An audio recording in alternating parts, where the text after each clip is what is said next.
முஸ்லீம் கதாபாத்திரம், முஸ்லீம் திரைப்படங்கள் எல்லாமே ஒரு சர்ச்சைகளை உண்டு பண்ணிட்டு இருக்கு. இந்த திரைப்படத்திலையும் அந்த வசனங்கள்லாம் இருக்கு. ஆனா வந்து ஒரு புதுவிதமா காமிச்சிருக்காங்க. 2 பேரும் நாங்களாம் ஒண்ணுதாங்க. உண்மைதானே அது. அல்லாம ஏனாரும் ஒண்ணுன்றதை விட எனக்கு தெரிஞ்சு முத்தையாசாரிக்கு ஒரு கான்ட்ரவர்சி என்னன்னா, அவர் படம் பண்ணா அவர் கம்யூனிட்டியை மட்டும்தான் அவர் பேஸ் பண்ணி பண்றாருன்ற ஒரு சர்க்கிள்குள்ள தான் அவர் இருந்தார். இப்போ என்னன்னா பட் அதை உடைச்சிட்டு தான் இப்போ இந்த மாதிரி வர்றாரு. ஒரு ஜாதியை பத்தி தான் என் ஜாதியை பத்தி படம் எடுக்கிறேன்றீங்க, சரி மத ஒற்றுமையை பத்தி படம் எடுக்கிறோம்.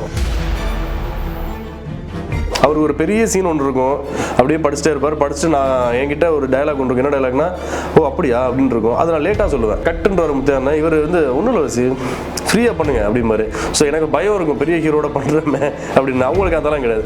அதே மாதிரி பிரபு சார், அவர் தங்கமான மனுஷங்க, நிஜமா குழந்தை மாதிரி. அவர் ஃபங்க்ஷன் இருக்கி முடிய போகிற டைமில் முத்தையா ஃபோன் பண்ணார், டேரக்டர் ஃபோன் பண்ணார். எங்கே இருக்கீங்க, வந்துட்டீங்களா இல்லையான்னு கேட்டார். இந்த பின்னாடி தான் நிற்கிறேன்னா சரியான சத்தம், ஏதாவது உங்களுக்கு அறிவு இருக்கா இல்லை, நீங்கள் எவ்வளோ கேரக்டர் பண்ணியிருக்கீங்க, நீங்கள் ஏன் பின்னாடி போய் நிற்கிறீங்க அப்படின்னு கூப்பிட்டு முன்னாடி நிற்க வச்சு ஸ்டேஜில் ஏற்றி விட்டு.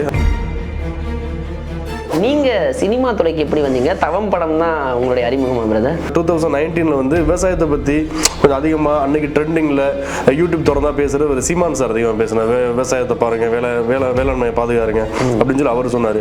ஸோ அவர்கிட்ட கொஞ்சம் கேட்டு பார்ப்போமேன்னு சொல்லி அவரை கேட்டால் அவரும் உடனே ஒத்துக்கல. அதுக்கப்புறம் அப்படி இப்படின்னு சொல்லி அவரை கொஞ்சம் காம்ப்ரமைஸ் பண்ணி ஒத்துக்க வச்சு இந்த படம் பண்ணோம். அப்படிங்கும் போது அந்த படத்தை பற்றி இவர் இன்னும் கொஞ்சம் அதிகமாக பேசியிருந்தா அடுத்த இடத்துல இருந்திருக்கலாமோ அப்படின்னு ஒரு பர்சனலாக அது தோணுதா? எல்லாத்தையும் ஃப்ராங்காக சொல்ல முடியல, பட் அது உண்மைதான்.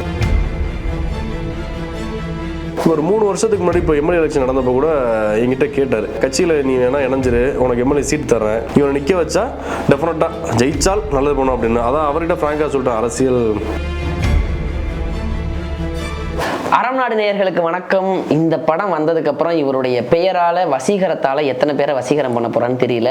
சினிமா இண்டஸ்ட்ரியில ஒரே நாளெல்லாம் ஹீரோ ஆயிட முடியாது, தொடர்ந்து உழைக்கணும், சாதனைகளை அடையணும் அப்படின்னா வேதனைகள்லாம் கடந்தா வந்தணும். அந்த அளவுக்கு வேதனைகளை மட்டும் கடந்துகிட்டு இருக்காரு. கூடிய சீக்கிரத்தில் கண்டிப்பா பெரிய அளவில் சாதிப்பார் அப்படின்னு எதிர்பார்க்கக்கூடிய ஒரு நபர். பல படங்களை நீங்க பார்த்துருப்பீங்க. இப்ப காதர் பாஷா என்ற முத்துராமலிங்கம் அந்த படத்துல ஒரு மெயின் ரோல் பண்ணியிருக்காரு.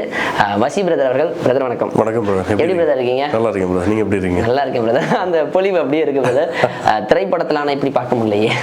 இல்லை, அது கேரக்டர் அந்த மாதிரி பிரதர். ஆக்சுவலி முஸ்லீம் கேரக்டர் பண்ணுறேன். பிரபு சாரோட பையன், அவரோட பையன்றால அந்த ஒரு ஜமாத் கேரக்டர் எல்லாத்தையும் ஓப்பன் பண்ணிடக்கூடாது இப்போ, அதுக்காக சொல்கிறேன். ஸோ அதனால் தலையில் தொப்பி வச்சுட்டு ஒரு வெள்ளை சட்டை வெள்ளை வேஸ்ட்டு கொஞ்சம் மெச்சூராக இருக்கும், அதில் ஒரு தாடி அப்படின்ட்டு.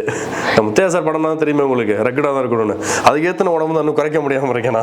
இல்லை, 6 பேக் வைக்க சொன்னாங்கன்னா 6 மணிக்கு எழுந்திரிச்சு ஒர்க் அவுட் பண்ணணும். பட் முத்தையா சார் படத்தில் வந்து உடம்பை எப்படி கேட்பாருன்னு தெரியும். ஒரு கிராமத்து லுக் எடுத்துட்டு வரணும், அப்படி வந்து ஒரு வேஷ்டி கட்டு அந்த மாதிரி ஒரு ஆடியோ பார்த்தோம்னாங்க.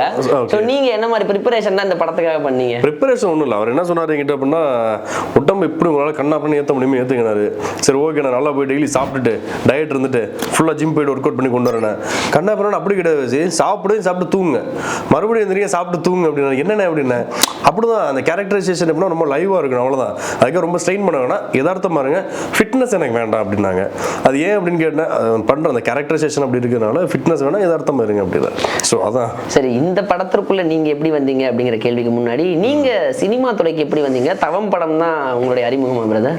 இல்லை பிரதர், ஆக்சுவலி அந்த எல்லாரும் சொல்கிற மாதிரி தான். ஒரு காலேஜ் முடிச்சுட்டு அந்த ஒரு 19-20 வயசு. ஸோ அந்த டைமில் எல்லாரும் என்ன தோணும் அப்படின்னா, எங்கள் வீட்டிலலாம் கொஞ்சம் கஷ்டமான சொல்லலாம் வருமா தான். எங்கள் அப்பா வந்து எனக்கு ஒரு 6 வயசு இருக்கும்போது இறந்துட்டாங்க. எனக்கு 2 சிஸ்டர்ஸ் 2 பேர். அம்மா வீட்டில் நாங்கள் அவ்வளோதான். இப்போ ஸோ வீட்டிலே வந்து நான் எங்கள் பாட்டி அம்மா அக்காக்கள் இப்படியே இருந்து அந்த லேடிஸ் கூட இருந்து நான் பழகினதுனால அவங்களுக்கு அடாப்டாகவே இருப்பேன். சொல்லப்போனால் நானும் பொம்பளை பழம் மாதிரி தான் கிட்டத்தட்ட வீட்டில் அப்படியே இருந்து பழகிட்டேன். ஆனால் வீட்டில் வறுமை அதிகமாக இருந்ததுனால அந்த வயசில் சொல்லுவோம்ல, 20 வயசில் ஒன்று சினிமா போனால் சம்பாதிக்கலாம், இல்லாட்டி அரசியல் போனால் நல்லா சம்பாதிக்கலாம் அப்படின்ட்டு. அதனால் ஃப்ரெண்ட்ஸ் இப்படியே வழக்காம உசுப்பேற்றி நல்லா இருக்கே சினிமா ட்ரை பண்ணுன்னு சொல்லி அப்படி இப்படி இப்படி இப்படி வந்தது தான். ஆனால் நீங்கள் வந்த என்ட்ரி ஒன்று சாதாரண என்ட்ரியாக கொடுக்கலையே. ஒரு ஹீரோவாக வர்றீங்க, அப்படியே ஒரு ப்ரொடியூசராகவும் வந்தீங்க. ஆனால் ஒரு ப்ரொடியூசராக அந்த படம் எந்த அளவுக்கு போயிட்டு இருக்கு அப்படிங்கிறது உங்களுக்கு தெரியும். ஸோ நிறைய சர்க்கிள்கள், அது கதையாக ஒன்று இருந்தது, திரைக்கதையாக வேற இருந்தது, அப்போ நிறைய விமர்சனங்கள்லாம். அந்த படம் எந்த அளவுக்கு போச்சு உங்கள் லைஃப்பில்? அந்த படம் எந்த அளவுக்கு ஒரு இம்பாக்டை கிரியேட் பண்ணுச்சு? இல்லை பிரதர், ஆக்சுவலி ஒரு ஃப்ராங்காக ஒரு விஷயம் சொல்லணும் அப்படின்னா, நான் அந்த படத்துக்கு ப்ரொடியூசர் தான்.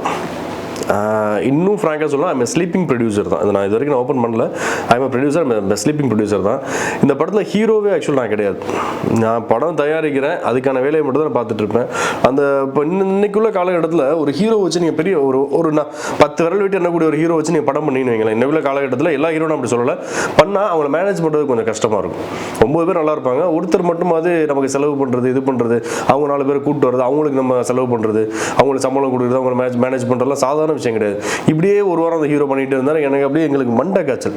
சார் நான் சொன்ன மாதிரி இவ்வளோ பட்ஜெட்டில் எங்கிட்ட இவ்வளோ பட்ஜெட் இருக்குது, இதில் ஒரு படம் பண்ணணும்னு நாங்கள் நினச்சோம். பட் எங்கள் இவ்வளோ பட்ஜெட் நான் கொண்டு போனால் என்ன பண்ண முடியும்? அப்போ டேரக்டர் நாங்களும் டிஸ்கஷன் பண்ணோம். ஸோ வேறு ஹீரோ போட்டுருவோம், ஒரு வாரம் தான் ஷூட் போச்சு, இது அப்படியே நம்ம ஓரம் கட்டிட்டு வேறு ஏதாவது பண்ணணும்னு ஐடியாவில் இருந்தோம். அவங்க என்ன சொன்னாங்க அப்படின்னா, நீங்களே ஹீரோவான ட்ரை பண்ணுங்க, நீங்களே பண்ணுங்க, நல்லா தானே இருக்குது, எப்போ மெச்சூரிட்டியாக இருக்கீங்களே அப்படின்னாங்க. சரி கிடைக்குது வாய்ப்பு அப்படின்ட்டு சரி நம்ம ப்ரொடக்ஷன் பண்ணுறமே நானே அதில் அதான் சூழ்நிலை காரணமாக தான் அதில் நான் ஹீரோ பண்ணது அந்த படத்தில். அதுக்கப்புறம் தான் நடேசன் வாதியார்னு சொல்லி ஒரு கேரக்டர் தேவைப்பட்டது, என்னோட ஃபாதருக்கு அப்பா கேரக்டருக்கு. அது எப்படின்னா விவசாயத்தை பற்றி பேசுகிற ஒரு கேரக்டர். ஸோ அன்னைக்கு அந்த 2019 வந்து விவசாயத்தை பற்றி கொஞ்சம் அதிகமாக அன்னைக்கு ட்ரெண்டிங்கில் யூடியூப் திறந்தா பேசுகிற ஒரு சீமான் சார் அதிகமாக பேசினேன். விவசாயத்தை பாருங்கள், வேளாண்மையை பாதுகாருங்க அப்படின்னு சொல்லி அவர் சொன்னார். ஸோ அவர்கிட்ட கொஞ்சம் கேட்டு பார்ப்போமேன்னு சொல்லி அவரை கேட்டால் அவரும் உடனே ஒத்துக்கல. அதுக்கப்புறம் அப்படி இப்படின்னு சொல்லி அவரை கொஞ்சம் காம்ப்ரமைஸ் பண்ணி ஒத்துக்க வச்சு இந்த படம் பண்ணோம். ஓகே, ஒரு அரசியல் கட்சி தலைவராக இருக்கக்கூடியவரை படத்தில் எடுத்துகிட்டு வந்தீங்க, எந்த ரோலுக்காக எடுத்து வந்தீங்களோ. ஆனால் அவரால் அந்த படம் ப்ரமோஷன் அடைந்து அது உங்களுக்கு ஒரு வெற்றி படமாக மாறுச்சா? நீங்கள் எதற்காக அவரை உள்ளே கொண்டு வந்தீங்களோ அந்த நோக்கம் நிறைவேறுச்சா? ஏன்னா என்ன கரு வைக்கிறோமோ அந்த கரு மக்கள்கிட்ட போய் சென்றடையணும் இல்லையா? அதில் நீங்கள் சக்ஸஸ் கொடுத்துட்டீங்கன்னு நினைக்கிறீங்களா? அது நீங்கள் எப்படி நீங்கள் என்ன கேட்க வரீங்கன்னு புரியுது. ஏன்னா நானும் இப்போ கொஞ்சம் பர்டிகுலர் டேஸாக வந்து ஒரு சில இன்டர்வியூஸ் அட்டன் பண்ணுறேன். எல்லாரும் கேட்குற கேள்வி தான், சீமான் சார் உங்களுக்கு ப்ரொமோஷன் சப்போர்ட் பண்ணலை அப்படின்னு தான் சொல்கிறாங்க. அவங்க ப்ரொமோஷன் சப்போர்ட் பண்ணார் எனக்கு. இப்போ நான் ஃபார் எக்ஸாம்பிள் எப்படின்னா, இன்டர்வியூ கூப்பிட்றதுக்கு வருவார், நான் கூப்பிட்டா வருவார். அதே மாதிரி ஒவ்வொரு சேனல் கூப்பிட்டாலும் வருவார். ஆக்சுவலி இன்னும் சிம்பிளாக சொல்லணும் அப்படின்னா, சன் டிவிக்கு அவர் போக மாட்டார். சூரியன் எஃப்எம்ல கூப்பிட்டாங்க, அது மாதிரி சீமான் சார் வந்தால் அவங்களே அவர் இன்டர்வியூ எடுப்பாங்க அப்படின்னு சொல்லி கூப்பிட்டாங்க. நான் அவர்கிட்ட ஃபோன் பண்ணி கேட்டேன், இது மாதிரி சூரியன் எஃப்எம் கூப்பிட்றாங்கன்னு. நான் வந்து இங்கே என்ன பண்ண போகிறேன் அப்படின்னாரு. இல்லை நீ வந்தால் தான் எனக்கு கொஞ்சம் ப்ளஸ், நான் கொஞ்சம் வாங்கினேன். வந்துட்டார், உடனே வந்துட்டார், வந்து கொடுத்தாரு. அதே மாதிரி அவங்களும் அழகாக என்ன பண்ணாங்கன்னா, என்ன கட் பண்ணிட்டு அவர் பேசுறத மட்டும் எடுத்து போட்டாங்க. ஆமாம், அது மாதிரி அந்த மாதிரி சப்போர்ட் பண்ணாரு. பட் என்னன்னா, இப்போ நீங்கள் கேட்குற மாதிரி படத்தை பற்றி அவர் சொல்லலை. அவர் இன்டர்வியூ கொடுக்கறது ப்ளஸ் தான். ஆனால் ஏதாவது படத்தை பற்றியோ இல்லை நமக்காக சிரமப்பட்டு பண்ணான்ற விஷயத்த கொஞ்சம் சொல்லியிருந்தா இன்னைக்கு எதாவது நான் என் பேர் வசி நான் சொல்கிறத விட வசி வந்திருக்காருன்னு நீங்கள் ஸ்ட்ராங்காக சொல்லலாம். ஸோ அது இல்லை. அப்படிங்கும் போது அந்த படத்தை பற்றி இவர் இன்னும் கொஞ்சம் அதிகமாக பேசியிருந்தா ஒருவேளை இன்னைக்கு உங்களுடைய லைஃப் அடுத்த இடத்துல இருந்திருக்கலாமோ அப்படின்னு ஒரு பர்சனலாக இது தோணுதா? எல்லாத்தையும் ஃப்ராங்காக சொல்ல முடியல, பட் அது உண்மை தான். அண்ணன் கொஞ்சம் பேசியிருக்கலாம், உரிமையாக தான் சொல்கிறேன். அவர் அண்ணன் சொல்லுவார்ல, என் தம்பி தானே உரிமையாக நான் வாடாப்படான்னு சொல்கிறேன். நான் உரிமையாக எங்கள் அண்ணன் நானே சொல்கிறேன். கொஞ்சம் கூட என்னை பற்றி சொல்லியிருந்துருக்கலாம். அண்ணன் வெற்றிமாறனை சொல்கிறீங்க, அண்ணன் தனுஷ் படத்தை சொல்கிறீங்க. ஏன்னா பெரிய பெரிய வளர்ந்த ஆட்களே எல்லாருமே கொண்டு போகிறீங்களே, எங்களை மேலே வளர்த்து விட்டா நாங்களும் உங்களுக்கு உறுத்தா இருந்திருப்போம். இருப்போம் கண்டிப்பாக. அட்லீஸ்ட் அந்த படத்திற்கு அப்புறம் அண்ணன் ஏதாவது தொடர்பு கொண்டாரு அவங்கள ஏதாவது பேசுவார். ஏன் இப்போ நேற்று கூட பேசினாரு. அவர் கட்சி ரீதியாக கூட சில விஷயங்கள் பேசுவார் என்கிட்ட. இப்போ லாஸ்ட்டாக அந்த எம்எல்ஏ எலெக்ஷன் இருக்குது பார்த்தீங்களா. ஆக்சுவலி என்னோட ஊர் வந்து அறந்தாங்கி, புதுக்கோட்டை டிஸ்ட்ரிக்ட் அறந்தாங்கி. இப்போ ஒரு 3 வருஷத்துக்கு முன்னாடி இப்போ எம்எல்ஏ எலெக்ஷன் நடந்தப்போ கூட என்கிட்ட கேட்டார், கட்சியில் நீ வேணா இணைஞ்சிரு, உனக்கு எம்எல்ஏ சீட் தர்றேன், நீ நிற்கிறான்னு சொல்லி கேட்டார். அதெல்லாம் எப்படின்னா நான் கொஞ்சம் ஹெல்பிங் மைண்டு, அவருக்கு தெரியும் சில விஷயங்கள். நிற்பான், இவன் யாருக்கிட்ட ஏமாற்ற மாட்டான், யார்ட்டு பண்ண மாட்டான், இவனை நிற்க வச்சா டெஃபினட்டாக ஜெயிச்சால் நல்லது பண்ணும் அப்படின்னு. அதான் அவர்கிட்ட ஃப்ராங்காக சொல்லிட்டேன், அரசியல் வேண்டானே, நமக்கு இன்ட்ரெஸ்ட் இல்லை, நல்லது செய்யறது எப்படி வேணாலும் செஞ்சுட்டு போகலாம், அது அரசியலில் வந்தால் செய்யணும் இப்போதைக்கு இல்லைண்ணே, அதனால் நீங்கள் பாருங்க அப்படின்னு சொல்லிட்டு சொன்னேன். அதனால் என்கிட்ட கான்டாக்ட்லாம் இருப்பாங்க. உங்களுடைய நட்பு வட்டாரங்கள்ட்ட சில பேர்கிட்ட கேட்கும்பொழுது கண்ணுக்கு தெரியாமல் நிறைய உதவிகள் பண்ணியிருக்காங்க, எனக்கு கேள்விப்பட்டிருக்கேன். அப்படியா இருக்கும்போது அரசியலுக்கு வந்தால் என்ன? வேணாம் பிரதர், அது இன்ட்ரெஸ்ட் இல்லை பிரதர். இப்போ நீங்கள் சொன்னதான் பிரதர், எந்த ரூபத்தில் இருந்து வேணாலும் பண்ணலாம் பிரதர். நம்ம இப்போ நீங்கள் சொல்கிறீங்களே ஃப்ரெண்ட்ஸ் மூலமாக கேள்விப்பட்டிருக்கேன். ஆக்சுவலி எனக்கு இதுவே சந்தோஷமாக இருக்குது. நம்ம செய்த பலன் வந்து என்னைக்கே அவனால் நமக்கு கிடைக்கும்.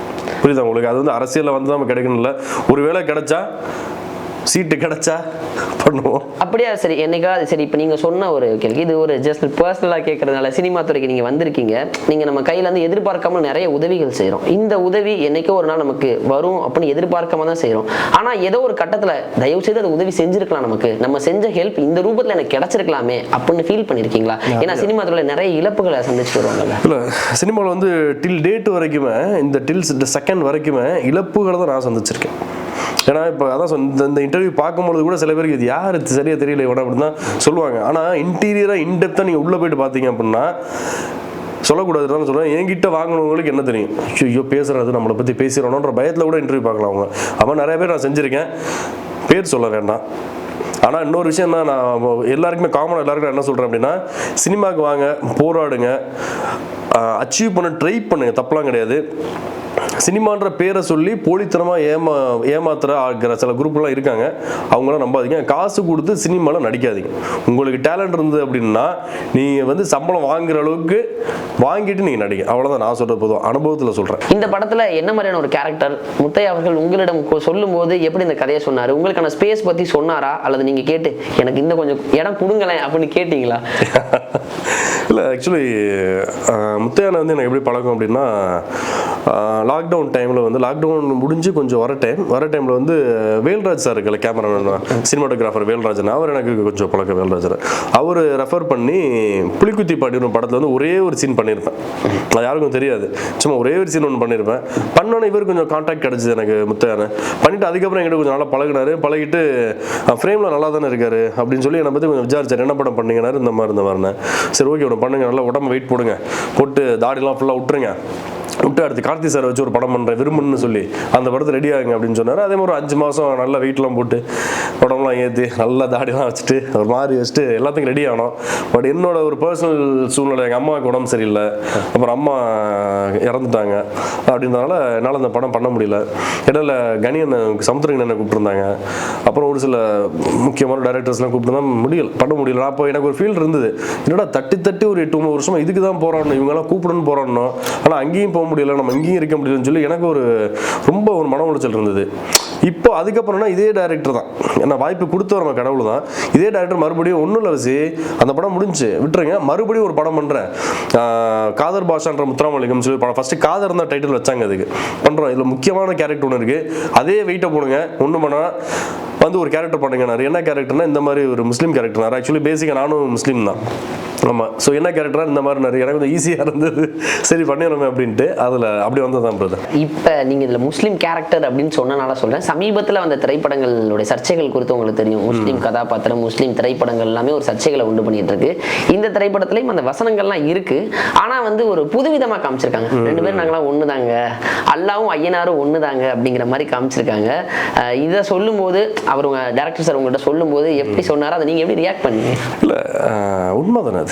அல்லாவும் ஐயனாரும் ஒன்றுன்றதை விட எனக்கு தெரிஞ்சு மதமே இல்லைன்னு தான் நான் சொல்லுவேன். மதமும் கிடையாது, ஜாதியும் கிடையாது. பொதுவாக இப்போ இவருக்கே ஒரு கான்ட்ரவர்சி இருந்தது, முத்தையா சாருக்கு ஒரு கான்ட்ரவர்சி என்னன்னா, இவர் படம் பண்ணால் அவர் கம்யூனிட்டியை மட்டும்தான் அவர் பேஸ் பண்ணி பண்ணுறாருன்ற ஒரு சர்க்கிள்குள்ளே தான் அவர் இருந்தார். இப்போ என்னன்னா அதை நான் சொல்ல நாம பேசக்கூடாது, அது அவரோட பர்சனல்ஸை பற்றி. பட் அதை உடச்சிட்டு தான் இப்போ இந்த மாதிரி வர்றாரு. இப்போ ஒரு ஜாதியை பற்றி தான், என் ஜாதியை பற்றி படம் எடுக்கிறேன்றீங்க, சரி மத ஒற்றுமையை பற்றி படம் எடுக்கிறோம் அப்படின்னு சொல்லி இந்த பேட்டர்ன் பண்ணியிருக்காரு. இதில் எனக்கு அதான் சொல்றேன், எனக்கு உண்டான கேரக்டர் என்ன அப்படின்னா நெகட்டிவிட்டி தான். படத்தில் வந்து மெயின் வில்லன் அப்படிலாம் கிடையாது. கேஜிஎஃப் வில்லன்லாம் இருக்காரு, அவெல்லாம் இருக்கும், நம்ம மெயின் வில்லனாக இருக்க முடியுமா? ஆமாம், குட்டி வில்லன் தான் சொல்ல போனால், ரொம்ப சின்ன கேரக்டர் தான். பட் என்னன்னா ஒரு டைமில் இந்த கேரக்டர் கொஞ்சம் ஸ்ட்ராங்காக நிற்கும், ஒரு டைமில் அந்த கேரக்டர் ஸ்ட்ராங்காக நிற்கும். ஸோ கதையை கேட்டேன், சொல்லிட்டு இருக்கும்போது சொன்னார், ஒன்றும் பெருசாக ஒன்றும் இருக்க மாதிரி தெரியல, என்ன பண்ணேன் இருக்கு, நீங்கள் நான் பண்ணிகிட்டே வாங்க நான் சொல்கிறேன்னாரு. அதே மாதிரி நறுக்குன்னு ஒரு மேட்ரு கொடுத்தாரு, நல்லா இருந்துச்சு பிரதர். ஆர்யா சார் கூட படம் ஒர்க் பண்ணியிருக்கீங்க. இந்த திரைப்படத்தில் ஆர்யா கம்ப்ளீட்டாக டிஃப்ரெண்டாக மாறி இருக்காரு. கிராமத்து லுக்கு, உடம்பெல்லாம் போட்டுட்டு அந்த அண்ட்ராயர் இதெல்லாம் பார்க்கும்போது எங்களுக்கே வித்தியாசமாக இருக்கு. அவரோட ஒர்க் பண்ணீங்க, எத்தனை நாள் ஒர்க் பண்ணீங்க, அந்த அனுபவம் குறித்து சொல்லுங்க பிரதர். Actually 45 days brother. அவங்களுக்கு டேஸ் வந்து 2 மாதம்னு நினைக்கிறேன். எனக்கு 45 days கொடுத்தாங்க. எனக்கு காம்பினேஷன், எனக்கும் ஆர்யா சார் காம்பினேஷன் நிறைய இருந்தது. அதே மாதிரி எனக்கும் பிரபு சாருக்கு காம்பினேஷன் அதிகமாக இருந்தது. இவங்க கிட்ட என்ன நல்ல விஷயம் சொல்லுவேன். இப்போ நான் ஆக்சுவலி இவங்கள தூரமாக இருந்தால் வந்து பார்த்துருக்கேன். ஒரு ஆர்யா, ஒரு ஜீவா, விஜய் சார், அஜித் சார்லாம் ஆக்சுவலி ரொம்ப தூரமாக இருந்து பார்ப்போம். இவரெல்லாம் அந்த கேட்டகரிலாம் வைப்பேன், நான் பெரிய ஹீரோவாக இருக்கார், ஒரு ஹெட் வெயிட்டாக இருப்போம் அப்படின்னு. அதெல்லாம் கிடையவே கிடையாது, எதுவுமே கிடையாது. அவருக்கு ஒரு பெரிய சீன் ஒன்று இருக்கும், அப்படியே படிச்சுட்டே இருப்பார். படிச்சுட்டு நான் என்கிட்ட ஒரு டயலாக் ஒன்று இருக்கும், என்ன டயலாக்னா, ஓ அப்படியா அப்படின்னு இருக்கும். அதை நான் லேட்டாக சொல்லுவேன். பார்த்துட்டு கட்டுன்ற முத்தையானா இவர் வந்து ஒன்றும் இல்லை வச்சு ஃப்ரீயாக பண்ணுங்க அப்படிம்பாரு. ஸோ எனக்கு பயம் இருக்கும், பெரிய ஹீரோட பண்ணுறமே அப்படின்னு. அவங்களுக்கு அதெல்லாம் கிடையாது. அதே மாதிரி பிரபு சார், அவர் தங்கமான மனுஷங்க, நிஜமா குழந்தை மாதிரி அவர். நீங்கள் அவர்கிட்ட போயிட்டு நான் நினச்சேன் ஆளை பார்த்துட்டு பல்காக இருப்பார், கோவக்காரராக தான் இருப்பாருல. ஏன்னா சினிமாக்காரங்க கொஞ்சம் இப்படி பேசுவாங்க அப்படி பேசுவாங்க அப்படி நினச்சிட்டு இருந்தா பிரபு சார் அதிகமாக வந்து கேட்டால் என்ன கேட்பாரு தெரியுமா, என்ன சாப்பிட்டீங்க காலையில் அப்படிமாரு, இது இட்லி சார், சரி ஓகே ஓகே. மதியம் பார்ப்பாரு, இப்போ என்ன சாப்பிட்டீங்க அப்படிமாரு, ரைஸ் சாப்பிட்டேன் சார், சரி ஓகே. நைட்டு சாப்பிட்டீங்களான்னு கேட்பாரு. ஆக மொத்தம் இதை மட்டும் தான் கேட்பாரு அவர். அதை எதுக்கு சொன்னால் அக்கறை இல்லை, சாப்பிட்டீங்களான்னு. அது ரொம்ப ஜென்யூனான பர்சன், குழந்தைத்தனமான மனுஷன் அவர். இவங்ககிட்டலாம் பழக்கம் கிடைச்ச முதல் சந்தோஷம் பிரதர் எனக்கு. பிரபு சார் ஆமா, நம்ம இத்தனை வருஷமா ஒரு தூரத்துல இருந்து பார்த்திருப்போம், பெரிய ஹீரோவா இருந்தாரு, இப்ப குணச்சித்திரம் எல்லா கதாபாத்திரமும் பண்ணிக்கிட்டு இருக்காரு. அப்படியே பக்கத்துல இருந்து பார்க்கும்போது நீங்க பிரபு சார்ட்ட போயிட்டு அல்பத்தனமா இதை கேட்டேன் பிரதர் அப்படிங்கிற மாதிரி ஒரு விஷயம் இருக்கா? பிரபு சார் கிட்ட வந்து நான் என்ன கேட்டேன் அப்படின்னா, அவர்கிட்ட ஒரு விஷயம் மட்டும் கன்வே பண்ணேன். என்னன்னா, எனக்கு ஒரு நாள் நானும் அவர் உட்காந்து ஒரு ஷார்ட் ஒன்று உட்காந்து பேசிட்டு இருந்தோம். அப்போ எனக்கு ஒரு ஃபோன் வந்தது. ஃபோன் வந்தோன்னா ஃபோன் பேசிட்டு வச்சுட்டு கேட்டாரு, உங்களுக்கு என்ன ரொம்ப பிடிக்குமா அப்படின்னு கேட்டாரு. பிடிக்கும் சார். ஏன் சார்? இல்லை உண்மையை சொல்லுங்கண்ணாரு. என்ன இப்படி திடீர்னு சம்மந்தம் கேட்குறாரு அப்படின்னு. பிடிக்கும்ண்ணே. அப்போ கேட்டார், ஏன்னு கேட்டேன். இல்லை ரிங்டோன் வந்து என்னோட சாங் தானே வச்சிருக்கீங்க நீங்கள் அப்படின்னாரு. அப்படி என்ன சாங் பிரதர் வச்சிருக்கீங்க? நான் வச்சது ஆக்சுவலி பிரபு சாரை பிடிக்கும், அது ஒன்று. நான் வச்ச சாங் வந்து செந்தமிழ் பாட்டுன்னு ஒரு படம் இருந்தது பார்த்தீங்களா, அதில் வந்து அம்மா சாங் ஒன்று இருக்கும். அம்மா உன் வார்த்தை வேதம் என்றென்னும் மகனும் நான் தான் அம்மா அப்படின்னு. எனக்கு எங்கள் அம்மானா ரொம்ப பிடிக்கும், அதுக்காக அந்த சாங் வச்சிருந்தேன். அப்போ கேட்டார், எனக்கு அம்மானா ரொம்ப பிடிக்கும் அப்படின்னா. எங்கள் அம்மா நல்லா இருக்காங்களாரு. இல்லை அம்மா மாதிரி இப்போ நான் ஷூட்டிங்க்கு ஒரு மாதம் நடந்து அம்மா தவறினாங்க. ஆமாம், அது மாதிரி சொன்னால் ரொம்ப ஃபீல் பண்ணி, நான் இருக்கேன், டோன்ட் வரி, எதாக இருந்தாலும் என்கிட்ட பேசணும். அதுலேருந்து டெய்லி ஃபீல் பண்ணி பேச மாட்டேன். டெய்லி என்ன ஜாலி பண்ணுறதுக்கே பேசுவார். காமெடியே இருக்காது அந்த இடத்துல, ஆனால் அவர் காமெடி கிரியேட் பண்ணி பேசுவார். அவ்வளோக்கு தங்கமான மனுஷன் அவர். நீங்கள் அம்மானா ரொம்ப பிடிக்கும், நீங்கள் அந்த சாங்கை வச்சிருந்தேன்னு சொன்னீங்க. அதற்காக தான் பிரபு சாரே உங்ககிட்ட அப்படி பேச வராரு. ஸோ இப்போ நீங்கள் ஒரு ஹீரோவாக ஜொலிக்க ஆரம்பிக்கணும், அல்லது ஒரு பெரிய கதாபாத்திரமாக வெளியே தெரியணும் அப்படிங்கிறத அம்மா கூட இருந்து பார்த்துருந்தா நல்லா இருக்குமே அப்படிங்கிற அந்த ஃபீல் இருக்கா? ஃபீல் இருக்கு பிரதர், கண்டிப்பாக இருக்குது. ஆனால் என்ன ஒரு விஷயம்னா, நானா ஐயோ அம்மாவுக்கு இதை பண்ணலையே அப்படின்ற விஷயம் ஒன்றுமே இல்லை பிரதர். என்ன ஒன்றா இறைவன் மேலே எனக்கு ஒரு கோவம். இப்போ நீங்கள் சொன்ன மாதிரி சில பேர் தெரிஞ்சும் தெரியாமல் நிறைய ஹெல்ப் பண்ணுவோம். அதோட பலனாவது எங்கள் அம்மா காப்பாற்றிருக்கணும், காப்பாற்றலை. ரைட், ஓகே, முடிஞ்சது. அப்படி இருக்கும்பொழுது நான் அப்படி கேட்டிங்களே, இந்த தவம் படம் பண்ணீங்க, அந்த படத்துக்கு ப்ரொமோஷன் கிடைக்கல, படத்துக்கு இவர் சப்போர்ட் பண்ணல, படத்தை நஷ்டமாச்சு, இந்த படம் ஏன் பண்ணீங்க, இந்த படம் என்ன, இதே தான் எல்லாருமே ஓவரால் எந்த இன்டர்வியூ போல கேட்குறாங்க. நீங்கள் உண்மையிலுமே சொல்கிறேன், கரெக்டான ஒரு விஷயம் கேட்டீங்க. இந்த படத்தில் என்ன தான் சம்பாதிச்சிங்க கேட்டிங்கல்ல, இந்த படத்தில் எங்கள் அம்மா வந்து என் கண்ணத்தை பிடிச்சி கிள்ளி முத்தம் கொடுத்துட்டு அழுதாங்க. அதை நான் சம்பாதிச்சேன். அவ்வளோ பெரிய ஸ்க்ரீன், 100 அடி ஸ்க்ரீனில் என் பிள்ளை ஹீரோவாக இருக்கான் பாரு அப்படின்ட்டு. அது போதும் எனக்கு, அது ஒரு படமே போதும் எனக்கு. அடுத்த படம் நடிக்க வேண்டிய அவசியமே இல்லை. அது இன்னொரு முறை இப்போ ஒரு ஆரியா கூட ஒரு படம், இந்த ஒரு டேரக்டரோட ஒரு படம் பார்த்தா இன்னும் அவங்க சந்தோஷப்பட்டிருப்பாங்க. இப்பவும் அதை பார்த்து அவங்க சந்தோஷப்படுவாங்க. எங்க இருந்தோ முத்தையா சார் உங்களுக்கான ஸ்பேஸ் கொடுத்திருந்தாரு, உங்களுக்கான கதையில இடம் கொடுத்திருந்தாரு, அதனால பண்ணீங்க. ஆனா சமீபத்தில் ஆடியோ லான்ச் ஃபங்க்ஷன் நடந்திருந்தது. அப்பானா உங்களை நாங்கள் பார்க்க முடியல, ஓரத்துல எங்கேயோ நிக்கிற மாதிரி இருந்துச்சு.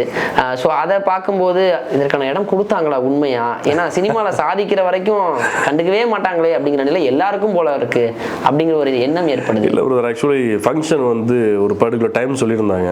நான் டைமுக்கு ½ அன் ஹவருக்கு முன்னாடி போனால் தான் நமக்கு மரியாதை அப்படின்னு சொல்லிட்டு ½ முன்னாடி போனேன். பட் எனக்கு முன்னாடி எல்லாருமே வந்து கூட்டம் உட்காந்துட்டாங்க. எனக்கான சீட்டை எனக்கு கிடைக்கல. நான் அங்கே போயிட்டு எனக்கான சீட்டை நான் தேட முடியாது. நாளைக்கு எல்லாருமே எப்படின்னா ஆடியோ ஃபங்க்ஷன் இவர் வந்திருக்காரான்னு தேட மாட்டாங்க. அந்த ஸ்க்ரீனில் வந்து இவர் எப்படி பண்ணியிருக்காருன்ற இதை தான் பார்ப்பாங்க முதல்ல. அதனால் போனேன், இடம் கிடைக்கல.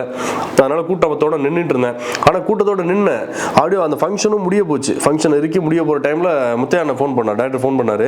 எங்கே இருக்கீங்க, வந்துட்டீங்களா இல்லைன்னு கேட்டார். இந்த பின்னாடி தான் நிற்கிறேன்னா சரியான சத்தம். ஏதாவது உங்களுக்கு அறிவு இருக்கா இல்லை, நீங்கள் எவ்வளோ கேரக்டர் பண்ணியிருக்கீங்க, நீங்கள் ஏன் பின்னாடி போய் நிற்கிறீங்க அப்படின்னு கூப்பிட்டு முன்னாடி நிற்க வச்சு ஸ்டேஜில் ஏற்றி விட்டு பார்த்துருப்பீங்களே பேசினேன். அதெல்லாம் அவர் சைடில் சப்போர்ட் இருக்கு. என்னன்னு தெரியல, உங்கள் மீது ஒரு காதல் வச்சிருக்காரு. அந்த காதலுக்கு என்ன காரணம்? நீங்க கேட்குற கொஸ்டின் வந்து இவரோட அண்ணனே என்கிட்ட கேட்டாங்க. என் தம்பி வந்து யாருக்கிட்டையும் ஒட்டைய மாட்டாப்லையே, எப்படி உங்ககிட்ட பண்ண போல பிரியமா இருக்காருன்னு கேட்டார். எனக்கு தெரியலையே அப்படின்னா. எதுக்குமே ஆசைப்பட மாட்டார் அவர். ஆக்சுவலாக அவர்கிட்ட நல்ல குணம் இருக்கு. இப்போ முத்தையா சார் என்னன்னா, நீங்க இதை கேட்டிருக்கணும், பிரபு சார் என்ன இருக்கு, ஹீரோட்ட என்ன இருக்கு, நீங்க இதையும் கேட்டிருக்கணும். முத்தையா சார் ஒரு நல்ல பழக்கம் என்ன தெரியுமா, அவர் நம்பி முதலீடு போடுற ஒரு ஆளை வந்து முதலாளி தான் கூப்பிடுவார். முதலாளி இப்போ வந்து ப்ரொடியூசர் பேசுகிறாங்க, சரி சரி சார், ஓகே சார், இப்படி தான் பேசுவார். சரி ஓகே பார்த்துக்கலாம் விடுங்க அப்படின்னு. இதுவரை நான் பேசி பார்த்தது இல்லை. ஏன்னா 2 படம் ஒர்க் பண்ணியிருக்கேன் அவர் கூட. இந்த மாதிரி ரெஸ்பெக்ட் இருக்குல்ல, இந்த டெடிகேஷன் ரெஸ்பெக்ட் இருக்குல்ல, இதுதான் அவருக்கு டப்பு டப்புன்னு அடுத்தடுத்த படம் கொண்டு போயிட்டே இருக்கு.